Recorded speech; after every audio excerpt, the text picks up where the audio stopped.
Welcome to K-Talk After Dark, a special episode of K-Talk. Steve, we're doing the mailbox rule today. Does it make sense that it's K-Talk After Dark in the mailbox? So I'm trying to see if you can come up with something really fast on the spot as to why it makes sense to do K-Talk After Dark when we're doing the mailbox rule. Well, because I think a lot of students are in the dark with respect to the mailbox rule. You do not disappoint. And that, folks, that was in fact ad-libbed. Well done. And that is Steve Maxwell. I'm Dan O'Gorman, Associate Professor at Barry University School of Law. And I'm Steve Maxwell, Director of Academic Achievement and Lecturer in Law at the University of Miami School of Law. And this is K-Talk After Dark because we are doing this at a late hour for Steve and myself.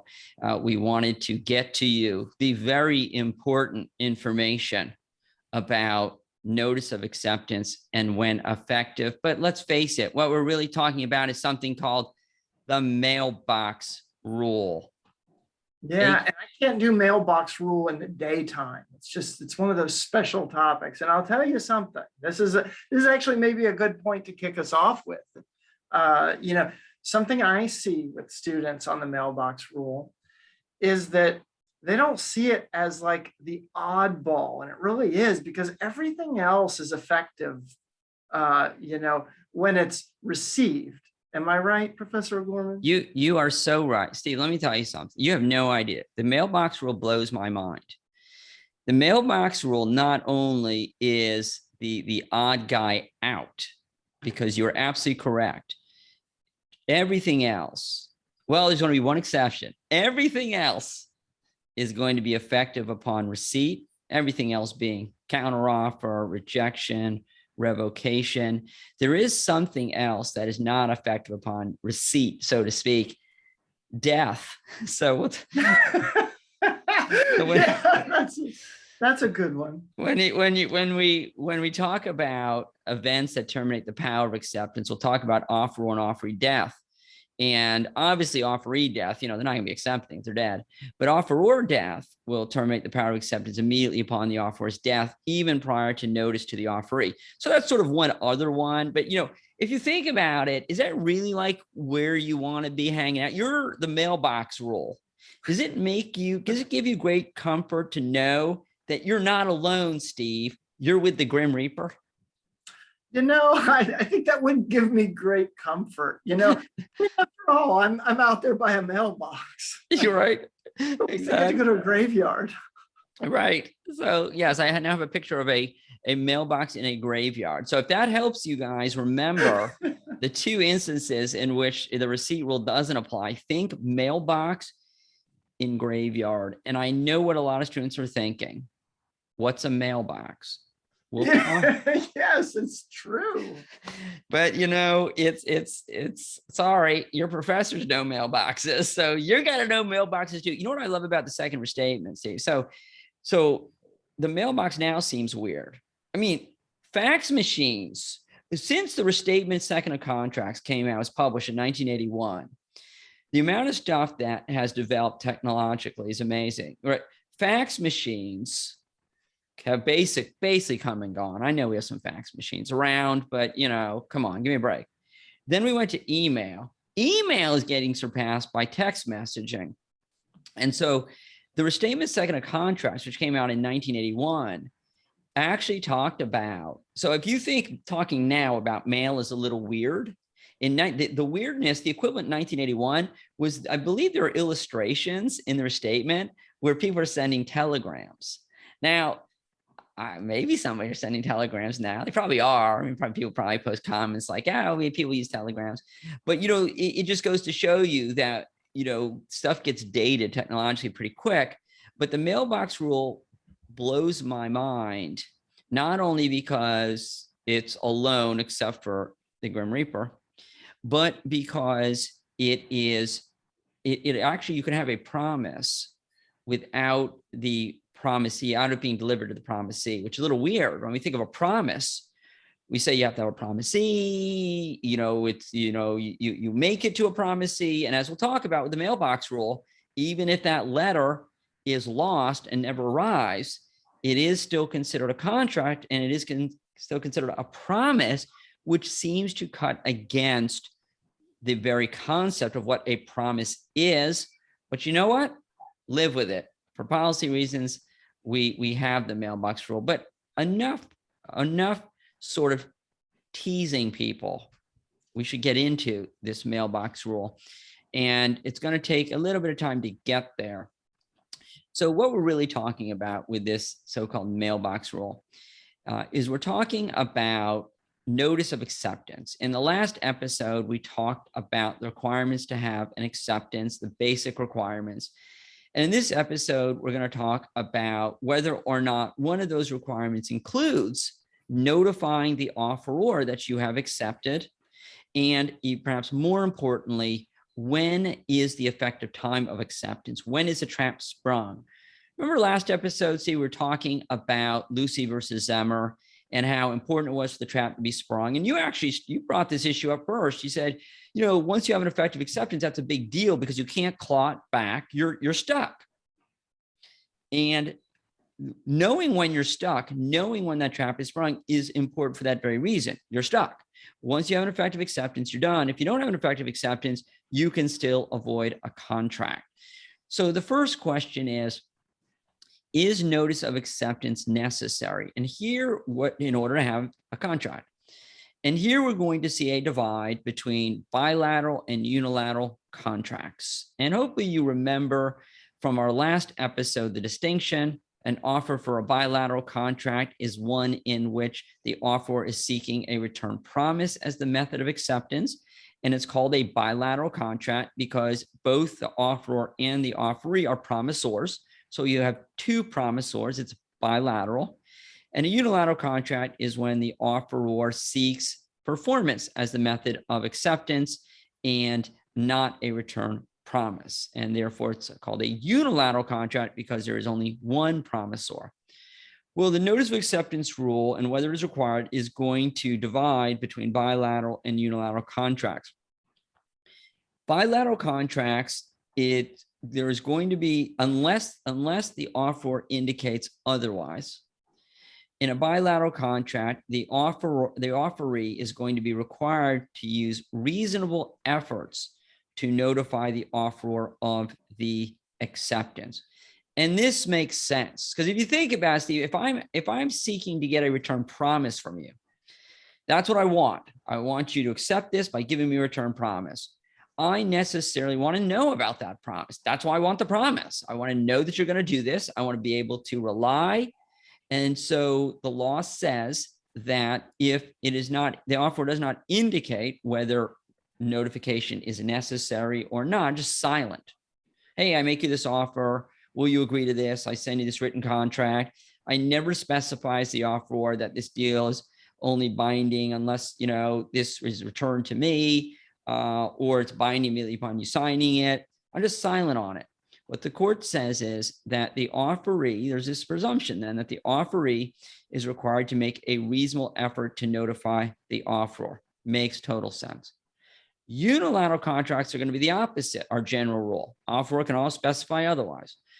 Unilateral contracts, I've indicated I'm not interested in an advance commitment from you. I'm not looking for a promise. I just want Patches the cat. I want you to perform the act. In that situation, the court assumes it's reasonable to infer that the offeror is not seeking and requiring notice of acceptance, at least not before the contract is formed. Just bring me Patches the cat. You don't need to tell me in advance that you're looking for Patches the cat. That's not what I was seeking. Just bring me Patches the cat. So that is the distinction between the requirements on notice of acceptance. Offeror can always specify one or the other, their master of the offer. But if the offeror isn't clear about it, in bilateral, the offeree has to give a reasonable effort to notify. And in a unilateral, they do not have to give notice prior to accepting. Dan, was that one of the arguments in the carbolic smoke ball case? That whole, I don't know when you smoke the smoke ball, but whatever, the Mrs. What was her name? Carlisle. Yes, Miss Carlisle. Like she didn't give them notice, and they were trying to say that she should have given them notice before she used the smoke ball. Am I right on that? Steve, get out of my brain. Get out of my head. Yes, that's exactly what I was thinking about. And you have a great memory. So Carlyle versus Carbolic Smoke Ball, a classic, a chestnut in contract law. Many students listening to this will probably be assigned Carlyle versus Carbolic Smoke Ball. And it's a wonderful case because Carlyle versus Carbolic Smoke Ball involves both whether there was an offer, whether there was an acceptance, and whether there was consideration. So Carlyle versus Carbolic Smoke Ball is a sort of a wonderful capstone case to making sure that you understand the three elements of contract formation. The first argument they said was, hey, this was just an advertisement. We were just puffing, no pun intended. No reasonable person would take this seriously. And the court said, yes, they would. And the next argument they made, like, okay, fine, on to element number two, because remember, these are elements, which means that the plaintiff has to prove all three, like the links in a chain. So if I, as the Carbolic Smoke Ball company, can prove any one of these elements can't be established, and really you have to prove they have to be established. I just show that you can't prove one of them can be established, I win. And Carbolic Smoke Ball argued that there was not an effective acceptance.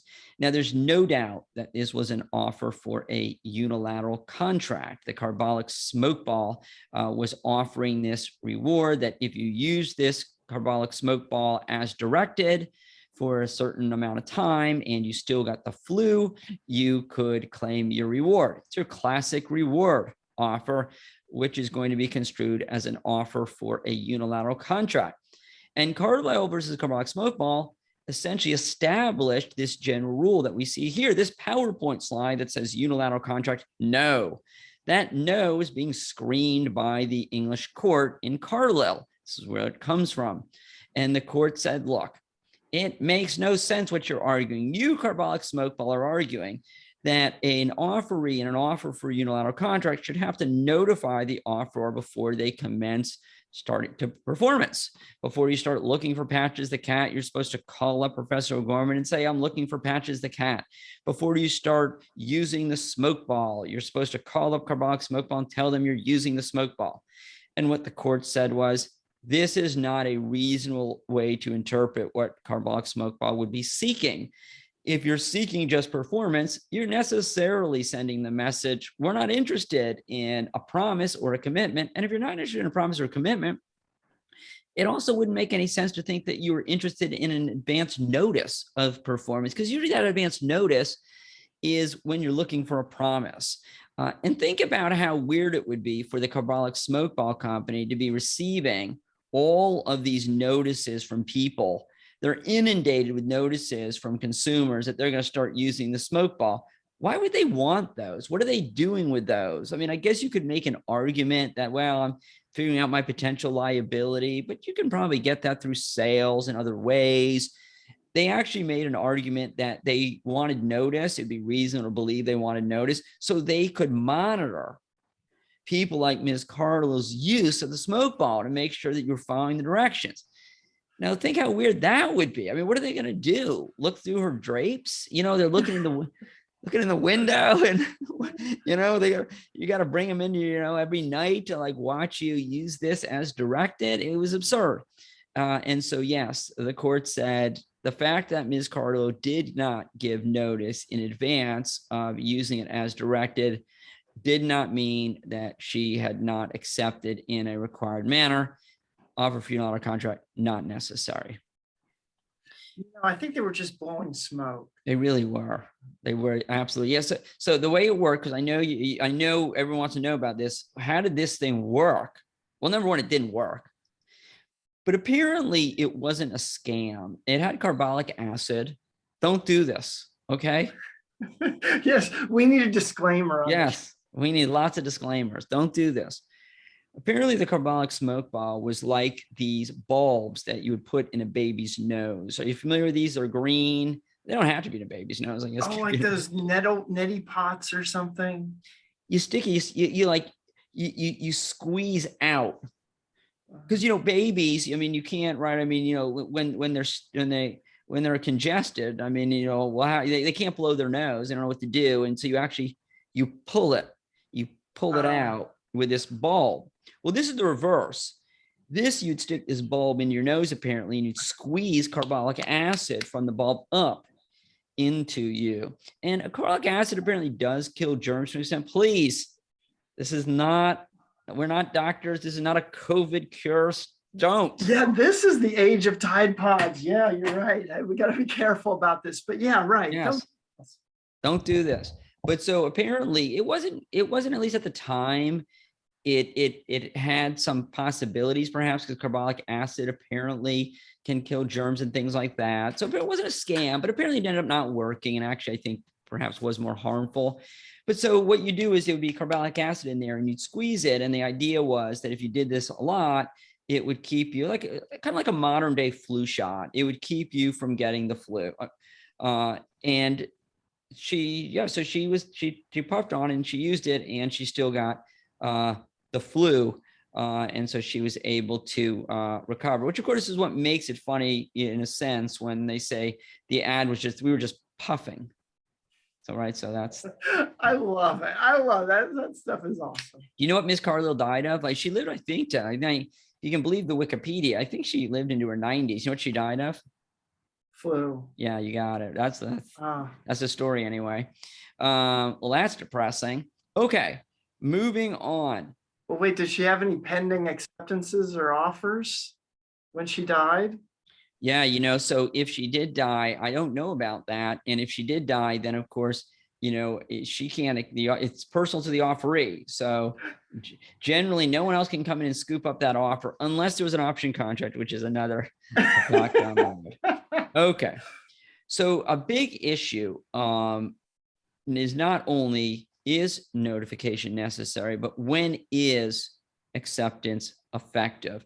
And this is a significant issue because, as we've talked about, the second an acceptance is effective, the trap is sprung, a contract is formed. And once that happens, neither party can unilaterally get out of the contract. If you want out, you want to modify it, you need to get the consent of the other party, unless the terms of the deal might give you some permission to modify the contract. But generally, you got to go to the other side, certainly to get out of the contract or to modify the contract. And so that's a big event. When is it effective? And let me tell you where this happens. This tends to happen, at least in the snail mail days, where a party, say, dispatches an acceptance, they mail it out, and they don't realize that a revocation is in transit, that a prior revocation of the offer has been made by the offeror, and they pass in the night. And let's say the revocation arrives with the offeree before the acceptance arrives with the offeror. The question arises, okay, the fact that the revocation was dispatched first and also arrived first, but arrived after the acceptance was dispatched, does that mean we have a contract or don't have a contract? And so anytime that you are asking when is the effective date of acceptance, you are almost always asking that question because there has been some event that would ordinarily terminate the power of acceptance, and you are comparing the two. You had mentioned how, I think, at the very outset, that other than the death rule, the dispatch rule and acceptance stands alone, that everything else is a receipt rule. And that's a very important point, that you are usually going to be comparing the acceptance with one of these other events and asking which one was effective first. Whichever is effective first is going to dictate whether a contract has formed or not. And you got to know that the effectiveness time for those two might be different. One might be upon dispatch and one might be upon receipt. So let's talk about when is acceptance effective. When we talk about terminating the power of acceptance, we will talk about when those events are effective, though we've already talked about that, receipt. So that gives you a little bit of a preview. So with a bilateral contract, so we know this is a contract there, the offeree is accepting by giving a return promise. Remember, if you see a written contract, this typically means it would be a bilateral contract because the parties have promises in that writing. The performance is usually not simply signing it. The signing is indicating they're promising to do something. Under the so-called dispatch rule, more commonly known as the mailbox rule, courts have held that the acceptance of a bilateral contract when the parties are not negotiating or face-to-face or via instantaneous two-way communications like a cell phone, when they're at a distance, and so there's going to be some lag time. And old school, and it still happens sometimes, is the US mail or maybe a private courier service like FedEx or UPS. What courts have said is that the acceptance is, the general rule is the acceptance is effective and the trap is sprung upon the offeree dispatching or mailing their acceptance when it is put out of their possession. And the rub here is that if the trap is sprung, the trap is sprung. And if the trap is sprung upon mailing or dispatch, the fact that the letter is lost in transit, as long as the offeree put the right address on there and the proper amount of postage, so it wasn't their fault it was lost, that is an effective acceptance. The trap is sprung and a contract formed, even if the offeror doesn't receive that letter. All right, we got some exceptions to the mailbox rule. Some of the exceptions are the offeror, remember, is master of the offer. So the offeror can always opt out, so to speak, of the mailbox rule. These are just what we call default rules. If the offeror is very angry about what I just said, what do you mean it's lost in the mail and I never receive it and it's still a contract? That's horrible. The offeree knows there's a contract. I don't know there's a contract. I may not learn 2 weeks later when the offeree says, where's my stuff? I'm like, what do you mean, where's your stuff? You never accepted. Silence isn't an acceptance. What do you mean? Silence? There wasn't silence. I sent you that letter. Didn't you get it? No. Well, I can prove I sent it. And students always want to know, how does the offeree prove it? Like they do anything else. If you didn't do it certified mail or whatever, go, have a photocopy of the envelope, you testify in court. I mailed it. And if the jury believes you mailed it, then you mailed it. And if the offerer is upset about that result, the next time, not this time, too late. The next time is the offeror can say, in order for there to be an effective acceptance, I must receive your acceptance. So they can take the mailbox rule out of the graveyard. Steve, they can go into the graveyard. There stands death. There stands the mailbox. And they can basically take the mailbox rule away and destroy it and say, look, we're not going to rely upon this. You're not hanging out with death. And you're coming mailbox rule and you're hanging out with all the counter offer rejection. I'm moving you out of here. Don't grab death. That's a bad idea. Just grab the mailbox. Don't even look at them. Bad idea. Just don't look and grab the mailbox and take it over and have it joined with rejection counter offer. And you can do that. No worries. And that's one of the reasons why courts have said, we're okay with the mailbox rule. Maybe it seems a little weird. Yeah, how can you have a promise that isn't received? Is it really a promise? All right, Mr. Philosophy, we don't care.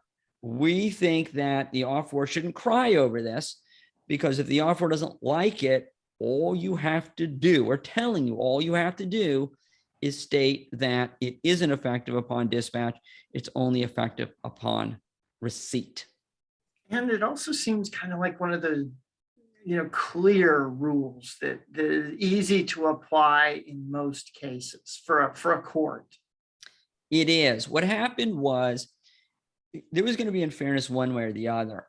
If it was the receipt rule, then the offeree was sort of put in a difficult situation because the offeree doesn't really know if the offeror has received it. The offeree would sort of have to then wait to learn that the offeror actually received it.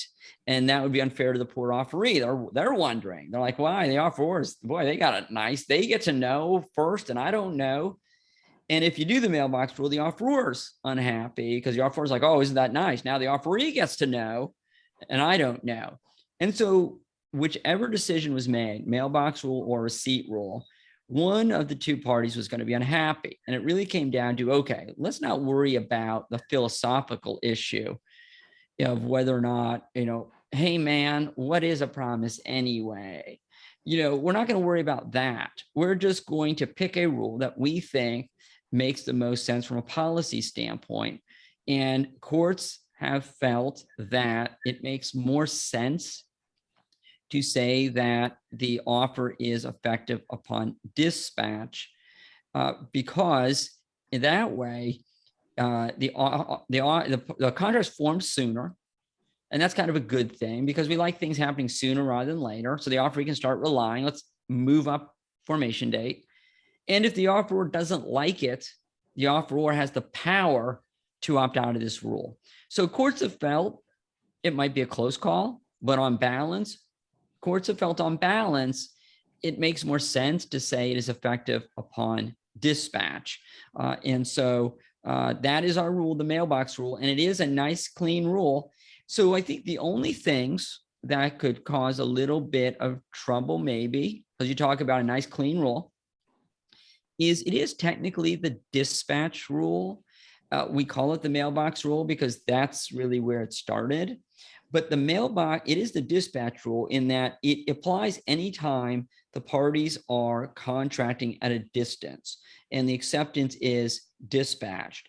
So if you used a private courier service, I've already talked about FedEx and UPS. If you use reliable courier service, like take Manhattan, for example, in a lot of these cities, people will deliver messages, or at least they used to, right, via bike. Okay? You hand somebody a bike and they pedal across town. That would be assuming it is not your employee. If it's your employee, then you've not dispatched it. It's got to be put out of your possession. But if the courier service is a third-party reliable courier service, the minute you hand that acceptance to the courier, that's an effective acceptance. And if the poor guy on the bike never makes it, let's not even think about why. Pretty dangerous town, I guess, to ride a bike in, maybe, I don't know.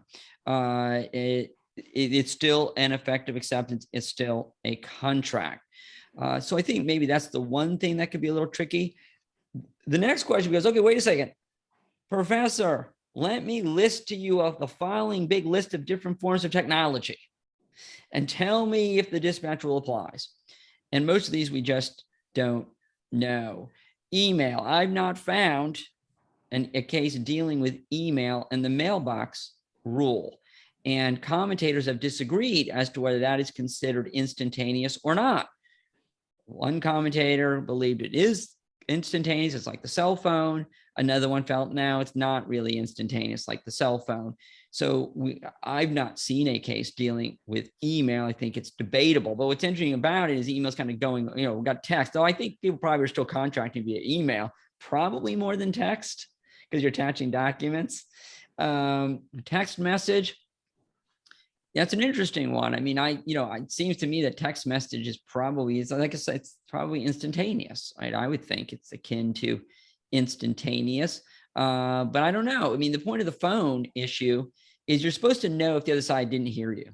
You would know if the call has been dropped. And so you don't need the protection of the mailbox rule. But with text, do I know that the person's received my text unless there's a way to do that?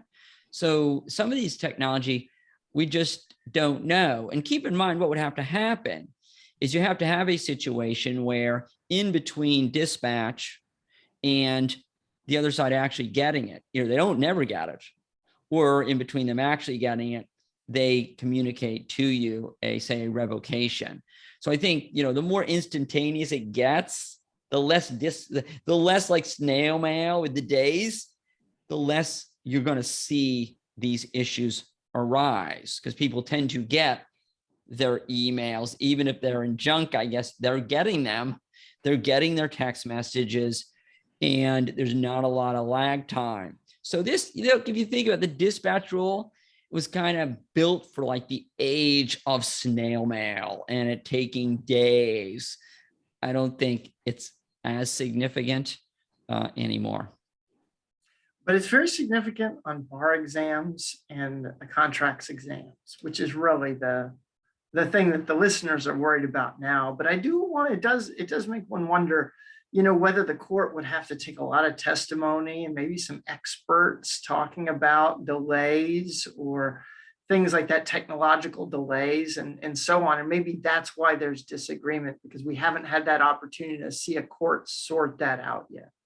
It's a very interesting question, because one of the downsides of our common law system in creating rules of law when the court does it is that courts may not be as well equipped as the legislature to decide these issues, because they hear arguments by the parties, and who the parties choose to call as witnesses is up to the parties. If the parties don't call experts, the parties don't call experts.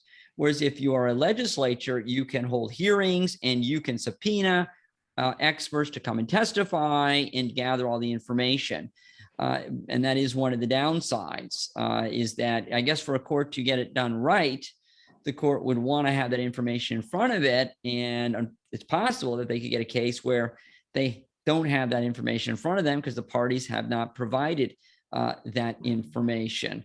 But so it's, when the acceptance is effective, it's a big issue if it happens in your case. Then it's a big deal. All you care about is your case. And if it does happen that the email never gets delivered for some reason, now for your case, it becomes a big old deal. And you are absolutely right. I mean, this remains an important issue for law students, not only in their contracts house, but for studying for the bar. I think there's sort of, boy, I don't know. I think that the mailbox rule was such a thing for so long, and maybe it is still a thing, but it's hard to give up. It's almost ingrained. And, like I said, the restatement, if professors rely on the second restatement of contracts, and I rely heavily on the second restatement, they're good. That's 1981. And it's amazing to me. I know none of our listeners care about this, but it's amazing to me to think that that was 40 years ago, and how, to think how much has changed since 1981. But if you're relying upon 1981 and the illustrations, like I said, there's illustrations of telegrams in the restatement. I wouldn't even know how to send a telegram. I don't even know how to begin. I think does it begin with like a pony and a wagon maybe, or is that something different? That might be what I would try. Is that the pony? Well, that was a pony. Was it Pony Express or something? Yeah, right, exactly. I think you want to go to Western Union maybe. Now I know there's those what are they, grams or something, singograms or something. People show up and sing stuff to you. Yeah, is it an Instagram or something? It's faster. Instagram. Yeah, that's Instagram, isn't it? Is that the telegram is Instagram, isn't it? So that is the mailbox rule, but continue to talk about some of the exceptions, because not only is a mailbox rule important, but I think professors like exceptions to the mailbox rule. And I know I see in bar exam or bar prep material, those are often emphasized. So another exception to the mailbox rule, and note what you're doing with some of these exceptions, you're typically going back to a receipt rule. Everything was receipt except for the mailbox rule for acceptances. And then we got some exceptions, which basically are going to take you out of the mailbox rule. The exception to the mailbox rule takes you to the general rule, which is receipt, usually. It's like a double negative, it's a positive. It is. Now, the one thing that could be different is if the offer provides otherwise.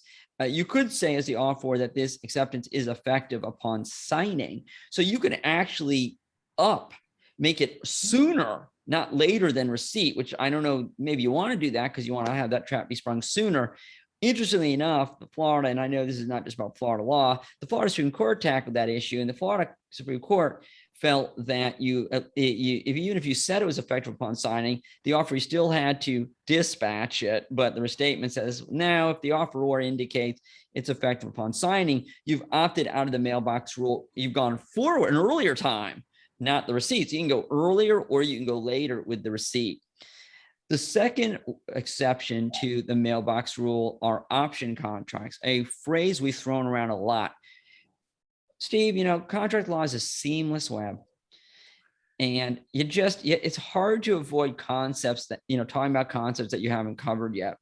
Option contracts are situations in which the offeror has promised to keep the offer open in exchange for a price, some consideration. Classic example is, say, with a land sale contract, I will offer to sell you this parcel of land. You want a week to think about it. You're very nervous that I will sell the land during the week to a third party. And I say, no worries. If you give me $100, I'll take it off the market for that week. And you say deal, and you give me the $100. Notice what's happened. A mini contract, so to speak, has formed, a subsidiary contract has formed, where now our contract, that subsidiary contract, the terms are, I agree to keep that offer open for a week and you give me $100. So now that offer is irrevocable for 1 week. Well, when you have an option contract, the question has arisen, when is the acceptance effective? So if I give you 1 week, you pay me $100, and we agree that you have 1 week to accept this offer. The question has arisen, does the mailbox rule now apply? Does the mailbox rule still apply this acceptance, or has it been removed from the mailbox rule? And what the general rule is, what most courts have said, is that when there is an option contract under which the offeror has promised to keep the offer open for a certain amount of time in exchange for consideration, it is reasonable to believe that the parties are intending that that acceptance be received by the offeror by the deadline, not simply dispatched by the deadline. The theory being is that if I'm told you, I'll give you a week and you're giving me money and I'm going to agree to keep it off the market for a week, it's reasonable to believe that I'm expecting to hear from you within a week, not simply that you've gone down to the post office and dropped it off on that day. So if you think about it, this is sort of like the offer providing otherwise, sort of. It's reasonable to infer that the offeror is indicating that it's got to be received by a week. So option contracts, an exception. One of the most missed questions on my exam, Steve, I can tell you when I ask this question, and I'm not trying to be mean. I will tell students in class, watch out for this. And I'll ask the question, and all this, I'm a little mean because it's all mailboxy, right? They're thinking, oh, mailbox rule. And they're thinking, wow, I'm doing a great job because I'm recognizing that the acceptance in a bilateral contract is effective upon dispatch. And they thinking like, hey, I got this right, mailbox rule. And then they come to find out, but wait a second. The problem is that was an option contract.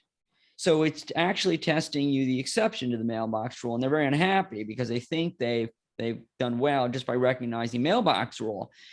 So watch out. This is a very easy question to draft. So do not apply the mailbox rule to an option contract. Got 20% right on that usually around. Steve, can you be at 20, maybe 30%? Get that right. That's dismal. That is. You said it, not me. I don't judge. I guess I do judge. I'm a professor. It's my job. Yeah. Well, it's one of those things, you give the heads up and you expect a little more out of that. Well, so yeah, and it is hard because students are struggling just to understand the mailbox rule. Yeah. And then they are being tested on an exception.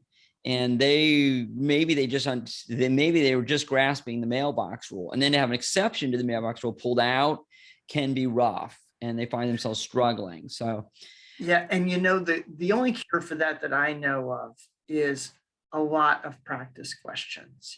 Get your hands on tons of practice questions, because you miss that one a couple of times and you've got it. It's one of those things. It's hard to look at an outline. It's hard to read and reread. It's even hard to memorize that as an exception.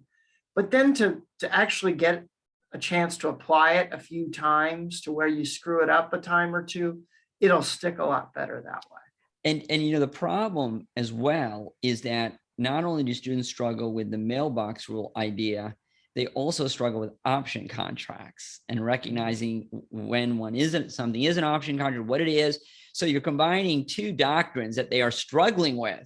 It's very possible that they knew the black letter. They could, if you asked them the question just sort of in isolation, like a flashcard question, they would give you the right answer, but they don't really understand what an option contract is. So when they see the facts that indicate option contract, they may not even know that's an option contract.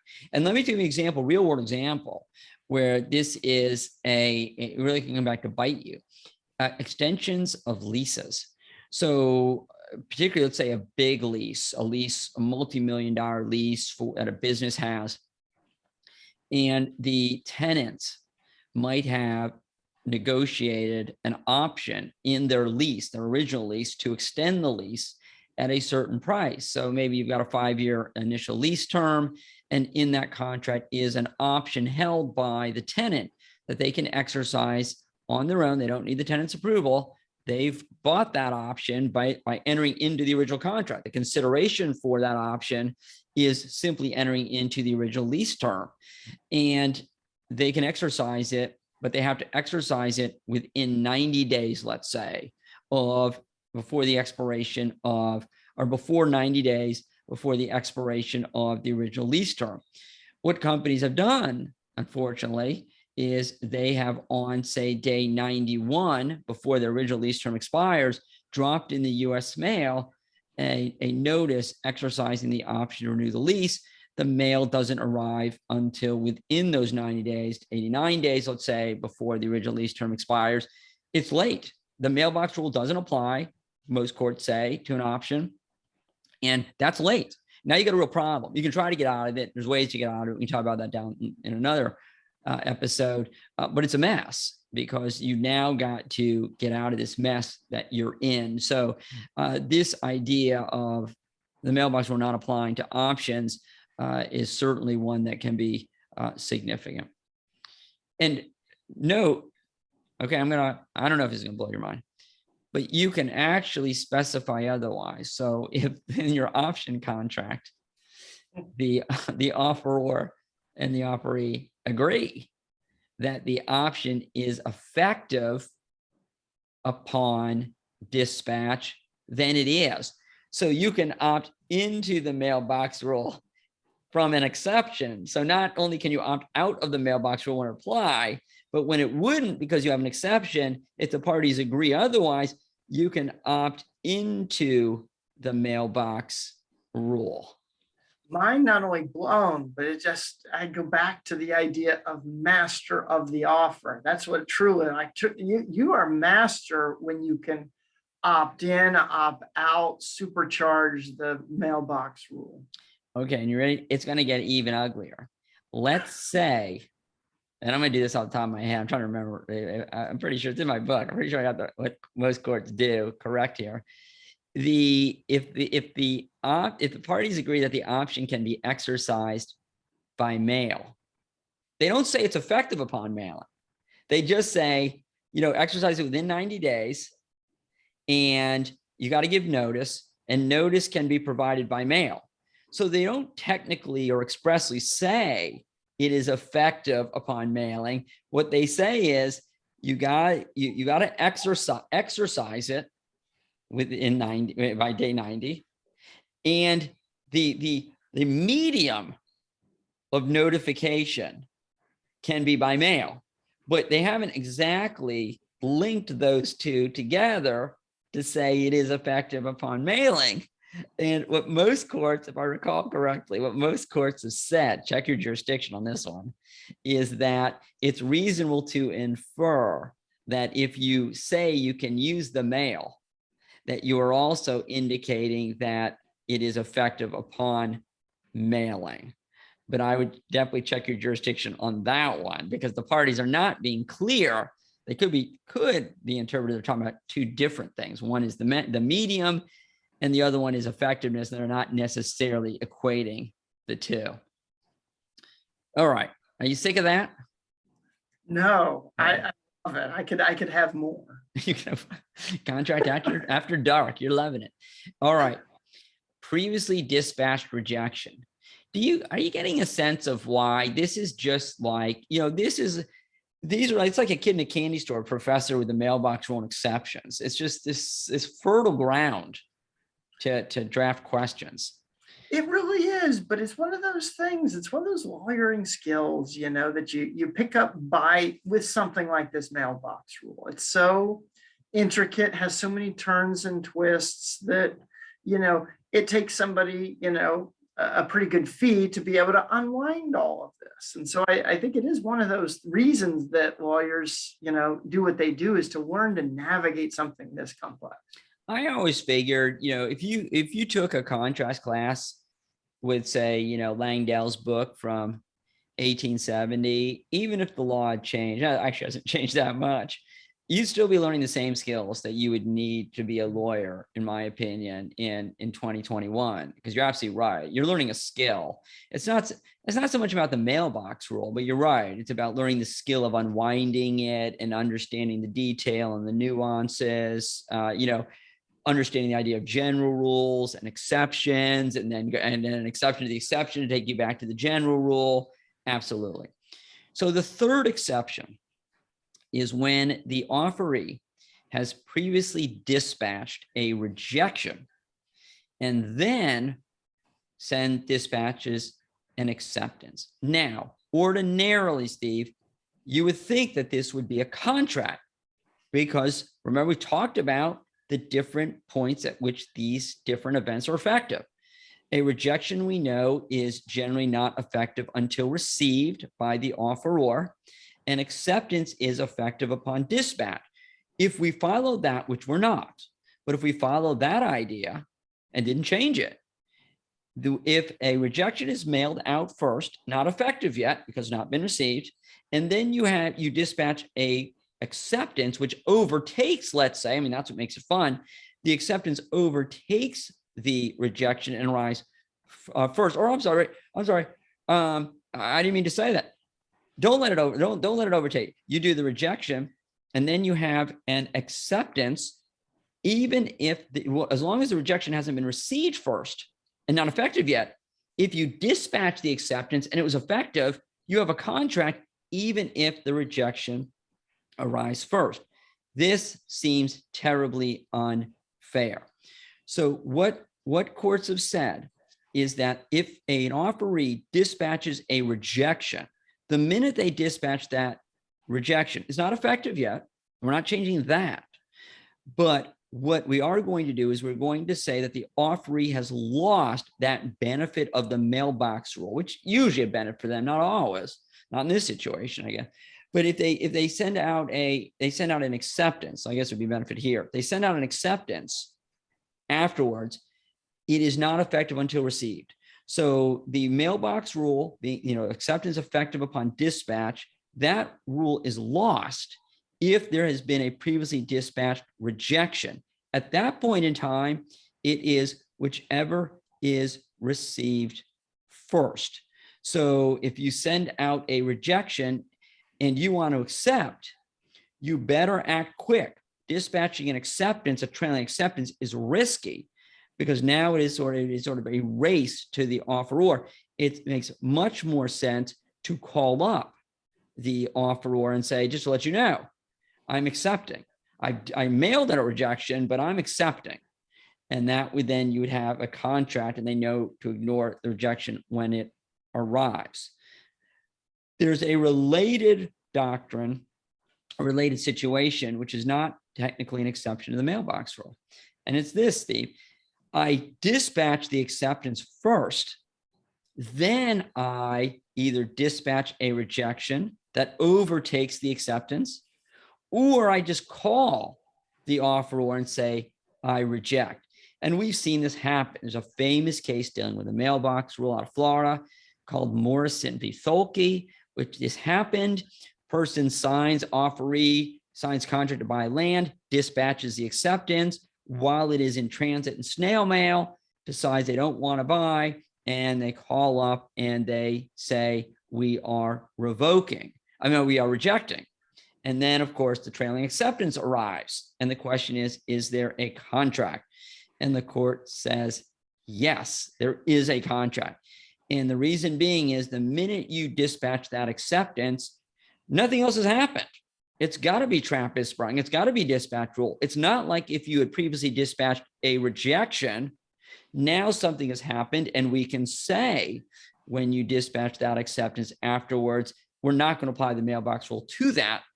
But when you dispatch an acceptance in the mail, we don't know the future. So it's either an acceptance or it's not. You don't know that there's a trailing, that there might is an overtaking rejection coming. So you really have no choice but to say it is an acceptance when you dispatch it.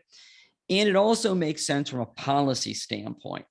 If you could mail an acceptance and it was considered effective upon mailing, but you could get out of that contract as the offeree by providing the offeror with a rejection before they ever receive the acceptance, you might think, what's the harm? What's the problem? The offeror, the first thing they know is a rejection. Why wouldn't we allow the offeree to do that? Well, one of the reasons why the law is concerned with permitting an offeree to do that is that would allow the offeree to speculate on how good of a deal it was while the acceptance is in transit. So if the price of goods, let's say that your land that you were buying went lower, dropped, you then could watch the market and you call up the offeror while it's in transit, and then you could say, I reject. It basically would give you an option while that acceptance is in transit to decide whether you want to hold the offer to this deal or not. And that doesn't seem very fair. So note, this is not an exception to the mailbox rule. If you do acceptance first dispatched and overtaking rejection, that is a contract. The trap is sprung. The exception to the mailbox rule is when it is a dispatched rejection and then a dispatched acceptance. After that, it is whichever is received first, whichever notification arrives first.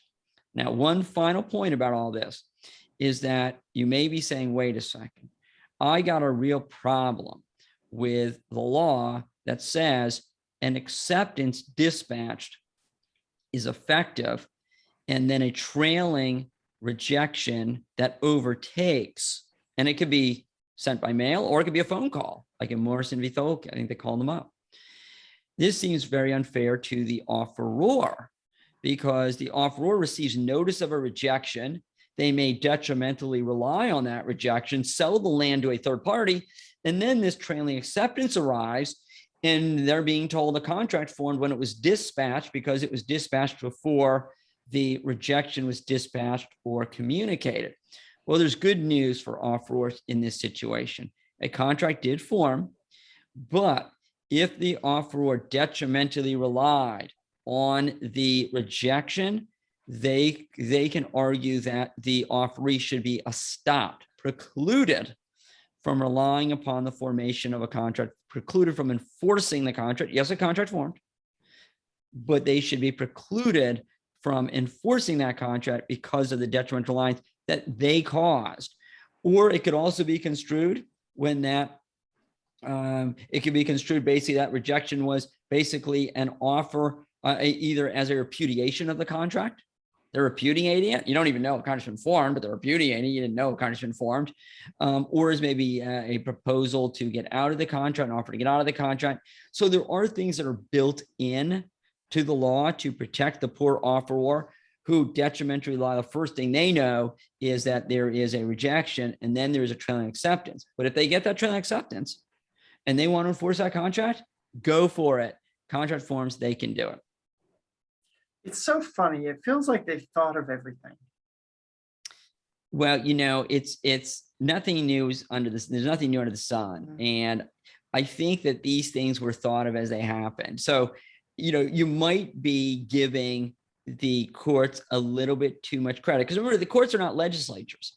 So probably the way this went down is these cases happened and the courts are like, whoa, we never thought of that. This is the case of first impression. What this is weird. What do we do with this thing? And so probably it had these rules have been created because there's been these accidents, so to speak. I always like to think that when I see a no turn on red sign all of a sudden appears, sadly, I think, wow, maybe there was an accident here. Why is this no turn on red sign here all of a sudden? Did somebody get hit? And it's kind of like, I think a lot of these rules are like these no turn on red signs that appear. They've arisen because there's been these problems, these strange cases, and they'd be forced to create these rules. And we're still developing. I'm sure there's things out there that people haven't thought of that are going to happen. But I think that's probably why we see some of these things. But the restaters who talked about a lot of these rules were also very good, I think, at seeing these things. If you think about it, people who drafted the restatement, they were lawyers, judges, law professors, particularly law professors. They are sort of so what they do. They're right. And a lot of them may have come from their students, hypotheticals. Professor, what if? Well, that's interesting. I never thought of that. I don't know. So that's what they do. I mean, can you imagine like a group of law professors sitting around talking about, drafting their statement or something like that? This is like, someone's going to be like, well, what if this? What is that? Well, that's interesting. And it's a living, Steve. You do it well. Well, thank you. I'm not a member of the American Law Institute, unfortunately, but they did it well. I'm piggybacking on their good job. So the last one on it, when is acceptance is effective? This one should be a little bit easier. And this is unilateral contracts. When we talk about the mailbox rule, we're necessarily talking about bilateral contracts. Somebody is promising to do something. That's their method of acceptance. They're dispatching their acceptance. Unilateral contracts, remember, are accepted by performing. You return patches the cat, you hit the hole in one. And the question is, when is the acceptance effective? We already know that the offeree, as a general rule, so unless the offer indicates otherwise, the offeree need not provide notice to the offeror before performing the act necessary to accept. The next question is, okay, when is the trap sprung? When is the acceptance effective? This is a significant issue because if the trap is sprung, say, upon them immediately starting to perform, then the offeree would be stuck. The offeree have to finish the performance and could not abandon performance without liability. In contrast, if acceptance doesn't occur until they've completed performance, then they could abandon performance before they've completed performance without any liability because a contract hasn't formed. No trap is sprung, and there are no contract rights and no contract duties until a contract has formed. Well, the law provides that acceptance of an offer for a unilateral contract occurs upon the offeree completing performance. When you do that last act necessary. So if you're supposed to find and return patches the cat, your acceptance occurs not only when you find patches the cat, but when you also return patches the cat. And what that means is that the offeree is entitled to abandon performance without any sort of liability any liability under contract law. Steve, if you find patches of cat and you take patches of cat to your house, I'm sure you are what we call a bailee, and I'm not at all about to tell you that you have no legal responsibility now to return patches of cat. I mean, I don't know if you can simply kick Patches the cat out the door, wish Patches best of luck finding his or her way home, but this is not contract law, which would be imposing any duty upon you. This would be some sort of bailment law, perhaps, which is imposing it upon you. So the classic example, we probably should talk about this just briefly. It's a seamless web. Again, Steve, it's hard to avoid other issues. The classic example of an offer for a unilateral contract is I offer you $500 to cross the Brooklyn Bridge. And let's assume that it really is an offer for a unilateral contract. Reasonable person would not believe that you were seeking a return promise from the offeree to walk across the Brooklyn Bridge. Just walk across the Brooklyn Bridge. Another famous example is, Steve, if you climb that flagpole, and usually it's greased, you climb that grease to make it hard to do. You climb that greased flagpole and reach the top, I'll pay you $500. And once you start climbing that flagpole or you start walking across the Brooklyn Bridge, you have not formed the main contract. I have no duty to pay you the $500 because you haven't accepted yet. You accept by completing the walk across the Brooklyn Bridge, by reaching the top of the flagpole. That's when that trap is sprung. But there is something a little interesting going on. There is going to be a trap being sprung, but it is a mini trap. It is a subsidiary trap. The minute you start walking across the Brooklyn Bridge, you start performing. The minute you start climbing up the flagpole, we are going to say that the offer becomes irrevocable. An option contract arises. The main primary contract hasn't formed yet. That's upon completing performance. But a subsidiary mini option contract arises. The consideration is the court presumes that the consideration or treats as consideration your start of performance, that part performance that you're doing, and the law provides that the offer is irrevocable. So we'll talk more about that with option contracts, but don't be, I feel almost like I have to do a caveat here that when I say that acceptance doesn't occur and the main trap isn't sprung on an offer for unilateral contract, unless and until the offeree completes performance, I don't want students to think that that means that the offeror can revoke the offer anytime prior to completed performance, simply because the offeree can abandon performance at any time without liability. Unfortunately for the offeror, they are going to be stuck in this option contract, and it's an option, means it works for only one party. Then the offeree gets the benefit of deciding whether they're going to finish or not without liability. The offeror, however, is stuck and cannot revoke that offer, and the offeree has the ability to complete performance within a reasonable time and get the promised performance, or to abandon performance without liability. And that is to protect the detrimental reliance of the offeree in starting performance. I always love, I just love it. The web is vast, but I think it is so vast, but I just want to drive the point home that mastering and practicing all of these rules is the key to doing well on an exam on these issues. There's just no, like, abandon the passive methodology, get active, do problems, write things out, test yourself, and check yourself, because this is an easy place to go awry. Indeed. I mean, look at the complexity of this stuff. I mean, this election is just screaming for multiple choice questions. And students oftentimes think that it is somehow unfair to have questions they view as tricky. But the reality is the law is tricky. When you're a lawyer, knowing these rules is the key to success. And if you forget some of these rules, call the malpractice carrier, because this is the law. Basically what I'm trying to do here, Steve, is say, don't blame me. I'm just the messenger. I didn't make up this law. Look, if I made up this law and you're like, this so complicated and confusing, why so many exceptions? Hey, not me. But the message is effective upon dispatch. If we are not at, that's right. If we're not at a distance and it is an offer for bilateral contract, exactly right. Not upon receipt. Yeah. So check your email. If I sent it to you, it's effective upon. And the duty to read rule. You got to read those canvas notices, right? Come on. Right. Oh, I always forget that. Right. So, all right.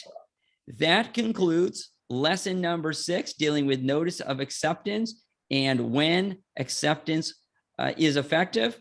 We hope you have enjoyed K-Talk After Dark. See you next time.